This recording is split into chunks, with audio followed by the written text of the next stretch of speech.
Hey everyone, today I will show you how to use Binance in Canada.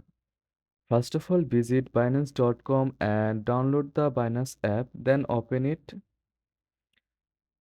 If you are a new user, you will need to create account by signing up with your email and setting a password. To comply with Canadian regulations, Binance requires you to complete KYC verification. Click here, then click Profile Settings. Then click verifications and upload a government issued ID like a passport or driver license.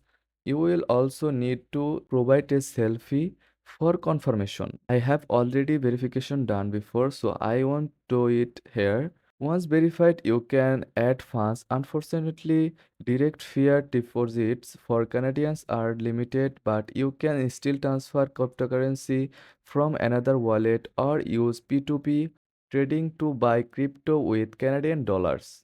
Now that your account is founded, head over to the markets or trade section to start buying, selling, or trading various cryptocurrencies. And that's it. Thanks for watching.